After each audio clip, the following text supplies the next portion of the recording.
오늘 교회 창립 기념주일을 맞아서 저는 이 사도행전의 본문의 말씀을 함께 읽었는데, 이 본문의 배경을 간략히 소개하면 바울 사도가 바나바 사도와 결별을 하고 1차 전도 여행은 바나바 사도가 호스트고 거기를 협력해서 요한 마가와 소아시아를 가서 복음을 전하고 교회를 세웠고 돌아왔는데, 두 번째 선교 여행을 준비하는 과정에서 바나바와 결별을 합니다.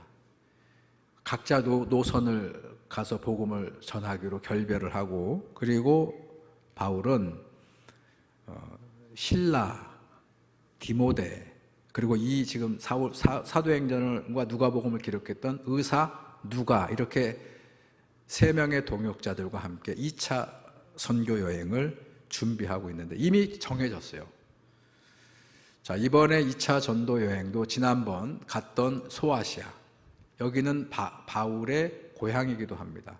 그렇기 때문에 익숙합니다. 그래서 소아시아, 지금의 터키, 에베소, 골로새서, 갈라디아 지역 등으로 이제 전도 여행을 가서 복음을 전하고 교회를 세우려고 잔뜩 준비하고 기도하고 출발했어요. 자, 이미 이제 안디옥에서 출발을 해서 한참을 와서 오늘 본문에 보니까 갈라디아 지역으로 들어가는 초입의 무시아라고 하는 성읍까지 왔는데, 그런데 자꾸 뭐가 길이 막히는 거예요. 그걸 정확하게 뭐라고 얘기하지 않습니다만 길이 막혔어요. 예를 들어서 비바람이 쳐가지고 길을 갈 수 없다든지, 정확한 건 모르지만 어쨌든 길이 막혀서 소아시아를 지금 갈 수 없는 그런 상황에 있다.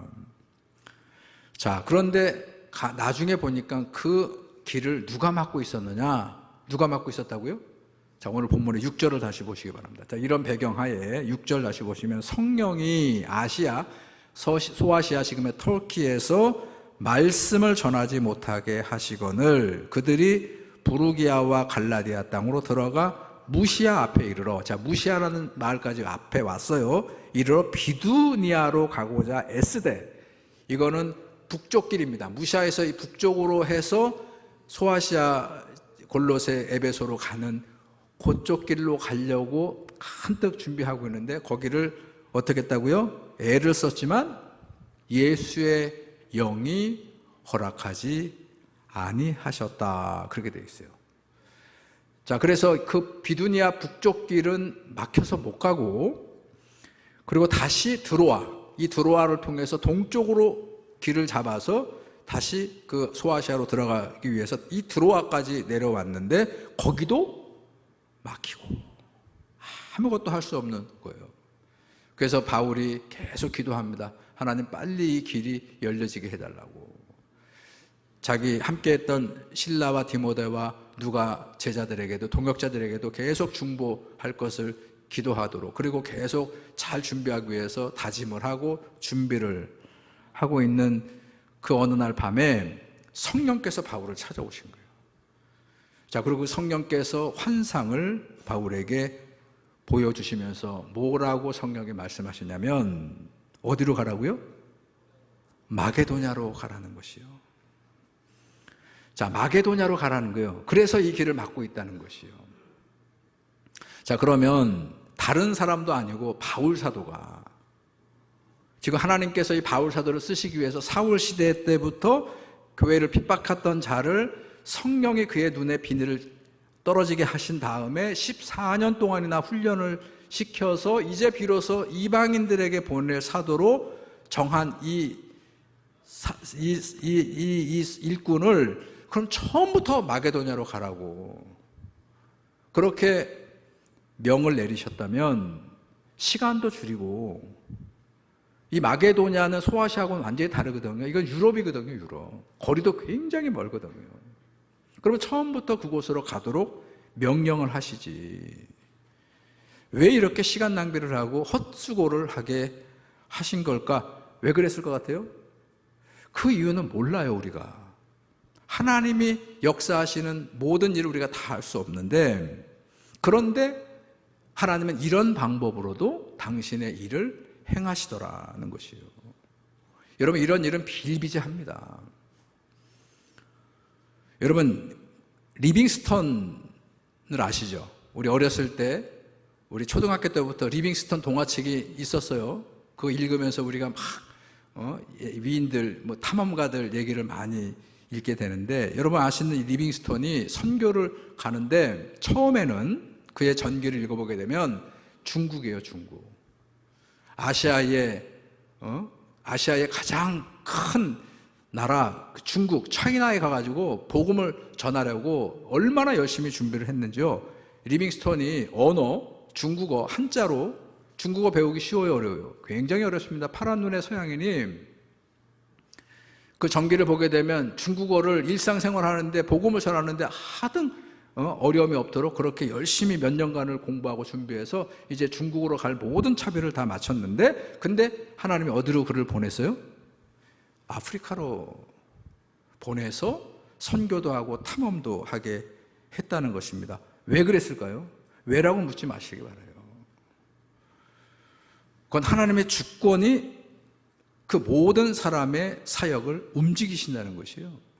아니요, 저는 얼마나 중국어를 열심히 준비했는데 하나님, 그리고 막 버티고 끝까지 중국으로 가가지고 저는 일을 하겠습니다. 그렇게 하지 않도록 순종하게 하는, 거기에서부터 하나님의 일은 시작이 되었다.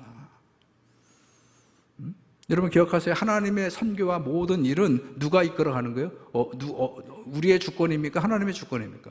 하나님의 주권이 이끌어 가실 때 우리가 거기에 헌신하고 순종하는 길을 통해서 길이 열려진다. 자, 오늘 다시 본문으로 와서 9절을 보시면, 그렇게 해서 소아시아의 길은 예수의 영이 막고, 그리고 다시 기도할 때 환상 가운데 마게도냐 사람이, 자 9절 이렇게 되죠. 마게도냐 사람 하나가 서서 그에게, 즉 바울에게 청하여 이르되 마게도냐로 건너와서 우리를 도우라. 선교사에게 도우라는 것은 복음을 우리에게도 전해달라는 그런 환상을 봤다는 것이요. 자, 주석가들이 이 본문을 주석을 하는데, 이 윌리엄 마클레이라고 하는 아주 권위 있는 주석가가, 모든 목회자가 그 책을 봅니다. 지금도 보고 있는데, 그 바클레이는 오늘 이 구절을 주석하면서 바로 이 환상으로 보여줬던 마게도니아 사람을 알렉산더 대왕이라고 그렇게 해석을 합니다. 그러면서 설명을 덧붙이는데 뭐라고 그러냐면, 우리 성경 공부 작년에 오셨던 분들한테 제가 알렉산더 대왕 얘기를 몇 차례 했어요.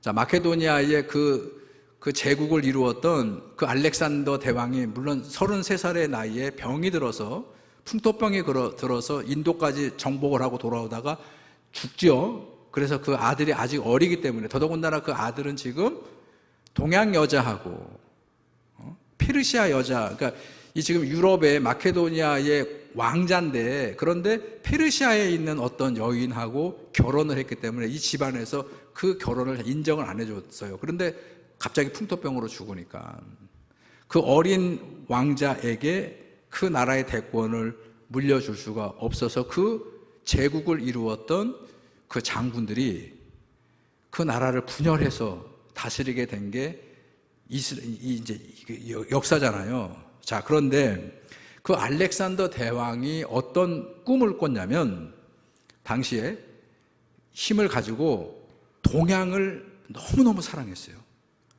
그러니까 동양의 이 헬레니즘 문화를 굉장히 사랑하고 존중합니다. 그래서 그의 꿈은 뭐냐면 동양과 서양을 연결하는 대제국이에요. 그래서 헬레니즘 문화를 서양으로, 헬레니즘 문화는 동양권 문화잖아요.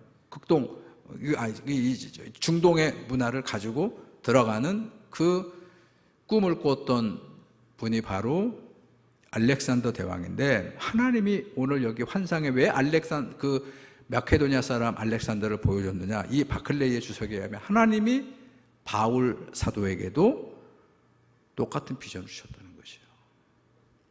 어떤 비전입니까? 아시아의 복음을 전하던 사도를, 아시아를 섭렵하고 거기에 씨앗을 뿌려놨으니까 그거를 발판으로 해서 어디로 복음의 사역지를 확장하는 거예요? 유럽으로. 자, 그런 비전을 바울로 하여금 갖게 하기 위해서 당신의 주권을 펼치신 것이다. 자, 그랬어요. 그래서 이 사건이 벌어졌어요. 그래서 길이 막혀졌습니다. 근데 이거를 환상 가운데 알게 해주니까 다시 본문으로 와서 10절 보시기 바랍니다. 자, 이렇게 돼 있어요. 바울이 그 환상을 보았을 때 우리가 곧 마게도냐로 떠나기를 힘쓰니, 이때 우리는 바울과 그의 동역자들입니다. 그들이 이제부터는 마게도냐로 떠나기를 힘쓰니 이는 하나님이 저 사람들에게도, 즉 유럽에 있는 백성들에게도 당신의 복음을 전하라고 우리를 부르신 줄로 인정하게 되었다. 그렇게 되어 있어요. 여기 인정함이러라 라고 번역을 했던 헬라어가 숨비바조라는 동사를 썼어요. 헬라어로 숨비바조. 제가 하이라이트로 이거는 접두어인데요. 뜻이 뭐라고요? 함께라는 뜻이에요. 함께 비바조, 받아들였다, 이런 뜻이에요. 함께 받아들였다. 자, 바울 본인만 그거를 받아들인 게 아니고 누구도요? 함께 동역자가 되는 실라와 디모데와 누가도 함께 이 하나님의 뜻을 받아들이고 결정하게 되었다는 것이에요. 자, 이거를 제가 이렇게 좀 설명해 드릴게요. 전도팀이 구성된 거예요. 팀장은 누굽니까? 바울입니다. 그 팀을 함께할 동역자들은 누굽니까? 제자들입니다. 자, 그런데 이렇게 생각해 보세요. 아니, 이미 벌써 이 실라와 디모데와 누가에게는 수차에 걸쳐서 바울이 이번 선교여행의 비전을 다 공개했어요. 어디로 간다고요? 소아시아로. 에베소를 갈 거고, 골로새를 갈 거고, 비시디아를 갈 거고, 그래서 어디를 가서 어디에 복음을 전하고, 전에 갔던 교회를 한번 들렀다가 그 옆에 마을에도 교회를 세우고, 이런 비전을 함께 공유하고 기도를 요청을 했는데, 그런데 그래서 출발을 했는데 어떻게 됐다고요? 그 길이 자꾸 막히는 거예요. 안 되는 거예요. 자, 그러면 바울도 힘들지만 바울과 함께 바울을 따라왔었던 이 제자들이 어떨까요? 힘든 거예요. 자꾸 이게 안 열리게 되면 모두 위태로워져요? 모두 지금 흔들릴 수 있습니까? 예. 바울의 리더십도 흔들릴 수 있어요. 자, 그러는 와중에 바울이 다시 제자들을 불러서 뭐라고 얘기하냐면, 지난밤에 환상 가운데 들은 얘기를 전하는 겁니다. 자, 뭐라고 얘기를 했겠지만 제자들의 귀에 들리는 건 지금도 길이 안 열리고 어려운데, 그런데 이 사도 바울이 뭐라고 얘기하냐면, 야, 마게도냐로 가야 될 것 같다. 자, 여러분이라면 따르겠어요? 아니, 소아시아는 우리한테 익숙하고 가깝지만 마게도냐가 어디라고? 저 유럽으로 들어가는 관민, 여기서부터 얼마나 먼데, 언어도 다른데. 자, 그런데 그런 상황에서 바울과 이 동역자, 이 지금 제자들이 자칫 잘못하면 상황이 지금 굉장히 힘들고 깨지게 될 그런 상황에 어떻게 했다고요? 숨비바조 했다는 것이에요. 함께 그 바울의 얘기를 듣고 함께 그 모든 것들을 받아들이는 그런 상황에서 결단이 이루어졌다. 자, 제가 드리고자 하는 말씀은 뭐냐면, 바울은 본인이 팀장이니까, 본인이 스승이니까 모든 일을 자기가 생각하고 판단하고 결정한 대로 독단적으로 가지 않았다. 어떤 일이 벌어지고 지금 상황이 길이 안 열립니다. 그러면 본인도 힘들지만 그거를 제자들에게 설명하는 거예요. 그리고 그들의 의견을 물어요. 이번에도 환상 가운데 이렇게 마게도냐로 가게 됐다고 하는 것을 있는 그대로 다 제자들에게 설명합니다. 제자들이 반대도 했을 것이고 여러 가지 의견도 있었을 것입니다. 그럼 어떻게 했을까요? 그 의견을 수용하는 거예요. 그리고 길을 찾는 거예요. 그 과정에서 본인의 계획도 바꾸는 거예요. 숨비바조라고 하는 것은 그런 뜻이라는 것이에요. 함께 이 상황을 공유하고 마침내 합의해서 결정을 내리는 모습을 보여주었다. 자, 이렇게 결론이 났어요. 숨비바조가 됐다는 거예요, 네 사람이. 그랬더니 10절 보세요. 어떻게 했다고요? 곧바로 마게도냐로 떠나기를 힘쓰게 되었다. 여러분, 저는 이 바울의 사역을 보면서 두 가지가 함께 있다는 것을 봐요. 기다림과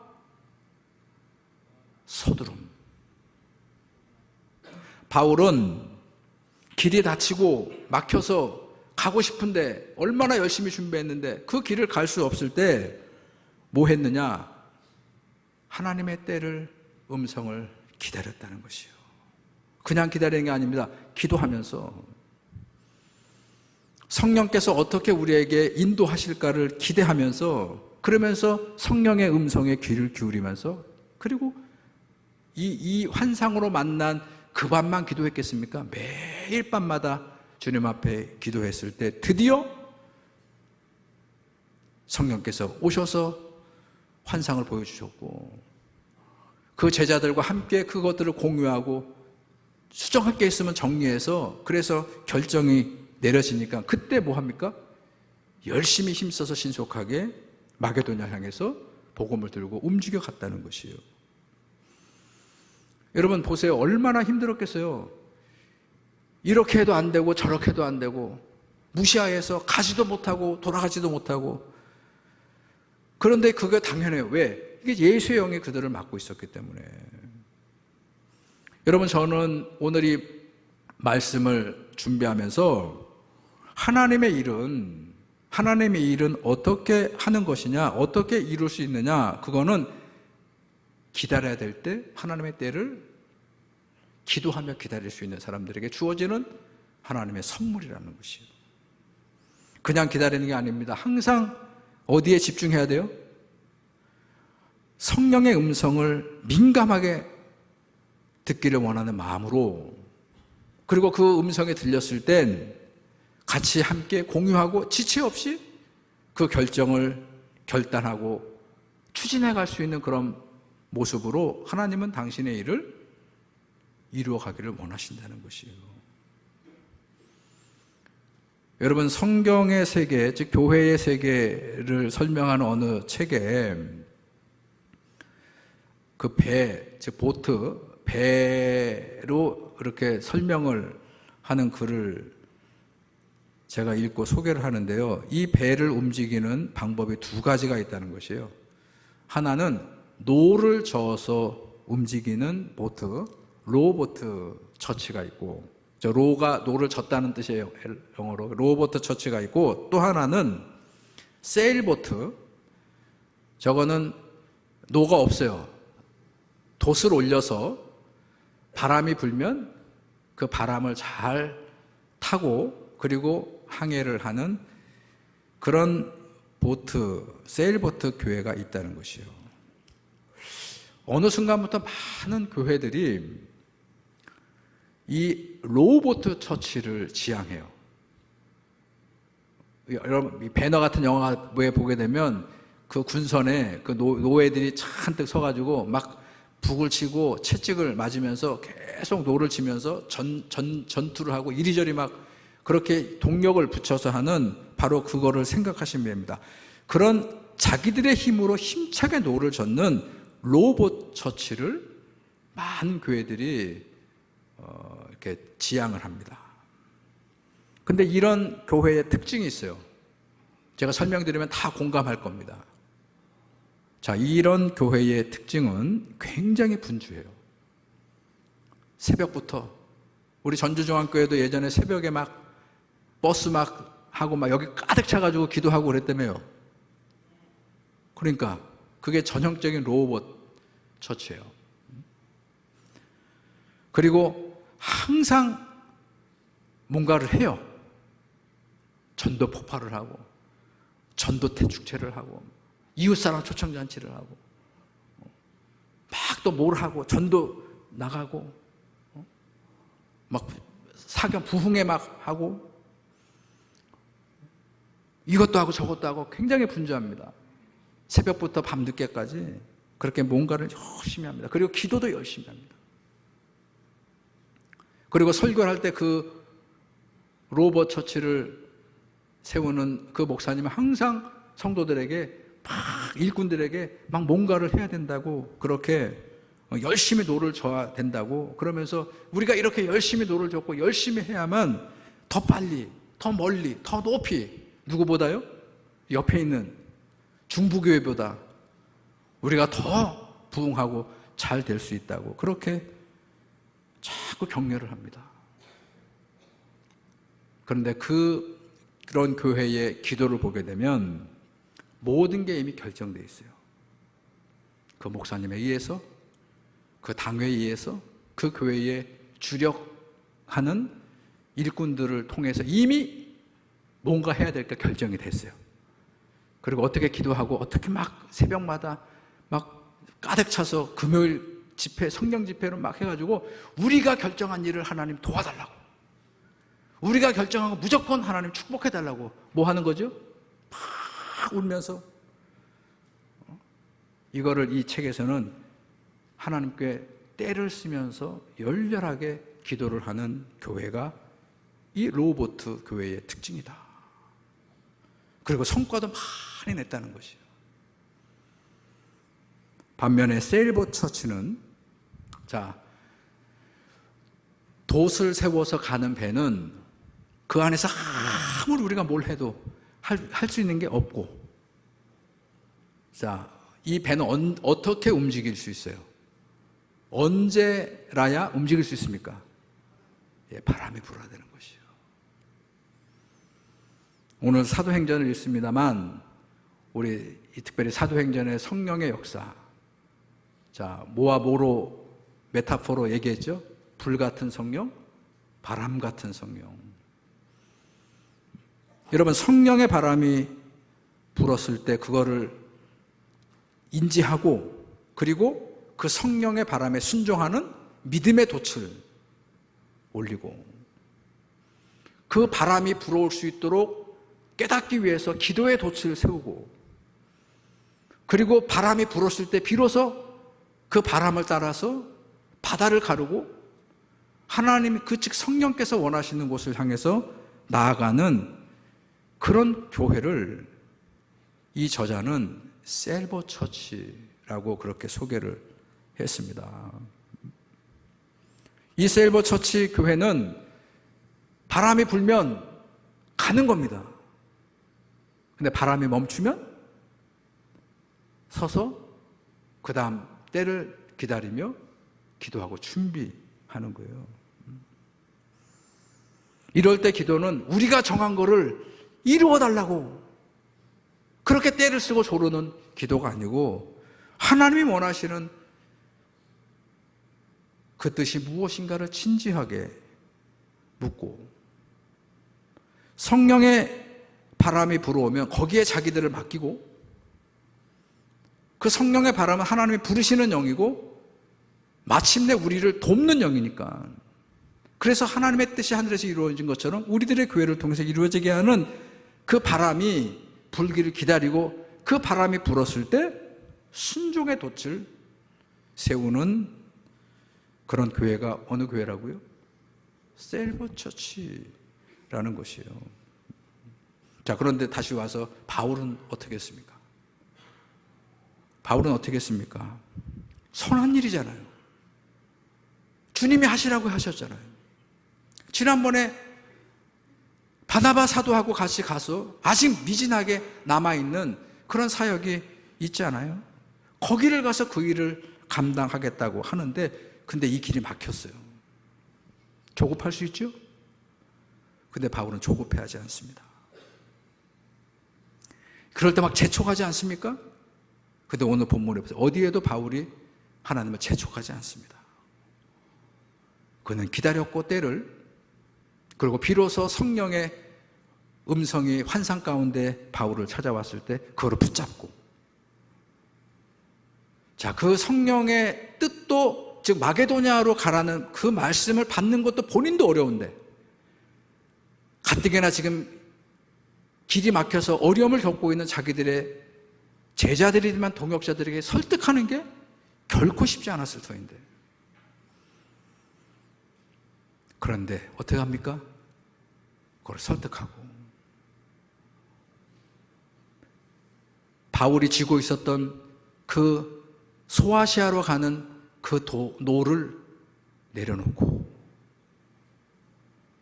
그리고 마게도냐로 바람을 불게 하는 성령의 그 바람에 돛을 세우고 그 길을 가기 위해서 애쓰고 힘썼다는 것이에요.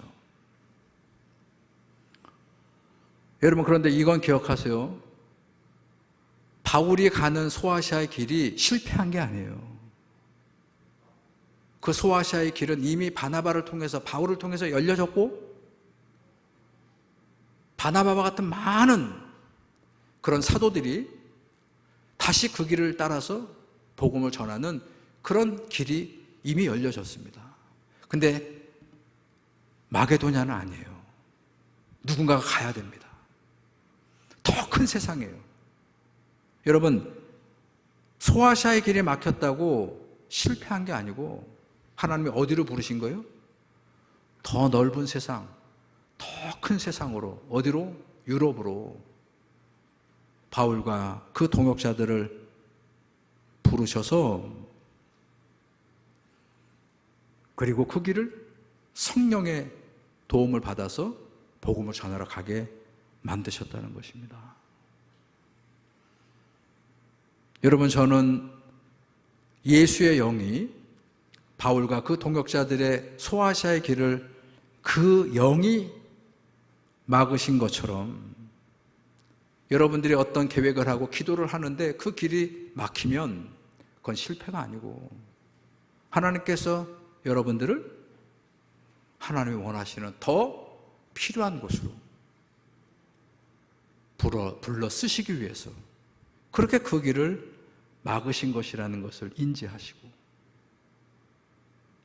그 성령께서 우리에게 깨닫게 하시면 지체 없이 그때 그 길을 애써서 달려나가는 그런 믿음으로 그렇게 여러분들의 신앙을 세우시고, 저는 우리 전주중앙교회도 우리가 열심히 노를 젓고 있습니다만 항상 애쓰면서도 어디에 귀를 기울여야 된다고요? 성령의 음성에 귀를 기울이시고, 그리고 그분이 우리를 필요한 곳으로 부르실 때 기꺼이 우리 전주중앙교회도 그 부르심에 순종하고 순종의 돛을 세우는 그런 교회, 전주중앙교회가 되기를 주님의 이름으로 축원합니다. 오늘 마지막 10절을 다시 한번 보세요. 바울이 그 환상을 보았을 때 우리가 곧 마게도냐로 떠나기로 힘쓰니 이는 하나님이 저들에게도 복음을 전하라고 우리를 부르신 줄로 인정함이로라. 우리 교회에 다시 불어올 성령의 바람을 인지하시고 그 바람을 타고 험난하지만 우리가 가야 될 그 바다를 가르며 힘차게 주의 복음을 들고 나아가는 100주년을 향해 나아가는 그 이상을 향해 나아가는 우리 전주중앙교회가 되기를 주님의 이름으로 축원합니다. 하나님, 오늘 창립기념주일을 허락하시고 오늘 사도 바울이 2차 선교여행을 꾸려서 떠나는 그 한복판에서, 그 무시아에서 길이 막히고 길이 닫혀지게 하셨던 예수의 영이 환상 가운데 다시 바울을, 그 동역자들을 부르셔서 마게도니아, 유럽으로 주의 복음을 전하게 하셨던 이 말씀을 저희들이 기억하며 항상 우리를 붙잡으시고 우리를 들어 쓰시고자 하시는 주님의 뜻을 민감하게 저희들이 듣게 하시며, 때가 되었을 때에 우리 교회가 성령의 바람을 타고 마땅히 감당해야 될 그런 사명을 신실히 감당하는 우리 교회, 주님의 전주중앙교회가 되게 하여 주시옵소서. 예수님의 이름으로 기도드렸습니다. 아멘.